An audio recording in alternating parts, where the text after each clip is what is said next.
आप ज़िंदगी में जो चाहें हासिल कर लो, बस इतना ख्याल रखना कि आपकी मंजिल का रास्ता लोगों के दिलों को तोड़ता हुआ ना गुजरे।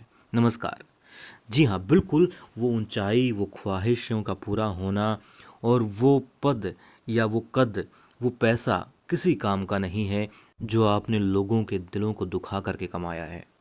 कुछ ऐसा ही हाल अब है द्वारकाबाई साहिब का। हमें लगता नहीं था, बिल्कुल भी नहीं लगता था कि द्वारकाबाई साहिब ऐसी निकलेंगी, मगर वो तो गुन्नू जी, धना सरदार से भी और यमुना बाई से भी कहीं ज़्यादा आगे निकली और इसी वजह से वो अब उनकी सरदार बन गई है।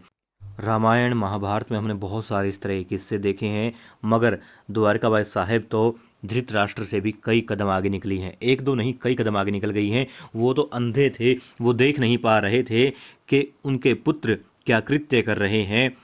उन्हें कुछ सुनाई दे गया, कुछ पता लग गया तो अलग बात थी, मगर यहाँ तो द्वारकाबाई साहिब, हमें लगता था कि उसे पता नहीं है, मगर उसे तो मालूम था कि जो भी कृत्य वो कर रहे हैं, क्योंकि अब साफ हो चुका था। उन्होंने हर चीज़ को देखा, मगर वो चुप रहीं। और अब देखिए, वो ये कहती हैं कि मुझे सब पता है और स्वीकार भी कर लेते हैं उनके सामने गुन्नू जी, मगर फिर देखिए वो कहती हैं मैं बताऊंगी आपको कैसे करना है। यानी कि उनको सरदार बन रही हैं वो। और धृतराष्ट्र ने तो बेटों को रोका ना सही, चलो कोई बात नहीं, रोका नहीं उन्होंने, खैर बहुत कुछ हो गया, कोई बात तो क्यों नहीं, मगर फिर भी उन्होंने ये तो नहीं कहा मैं बताऊंगा तुम्हें कैसे गलत चलना है, क्या चालें चलनी हैं। और कमाल की बात ये देखिए, सरदार भी कैसी, वो माँ भी हैं, वो स्त्री भी हैं, वो एक रानी भी हैं उस राज्य की, और उसी में वो ऐसे काम कर रही हैं, उसी को गिराना चाहती हैं, उसी राज्य की जड़ें हिला रही हैं। वो कहती हैं कि युवराज को कैसे छोटा करना है। उन्होंने एक बार भी नहीं कहा कि गुन्नू जी आपको कैसे बड़ा होना है।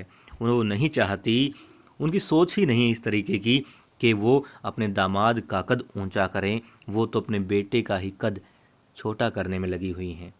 और बड़ी कमाल की बात है ना ये, कि मतलब किसी को छोटा कर दो, आप अपने आप बड़े हो जाओगे। खैर, कमाल की बात तो ये, वो एक होकर के कितनी अदाकारी कर रही हैं, कितने किरदार निभा रही हैं।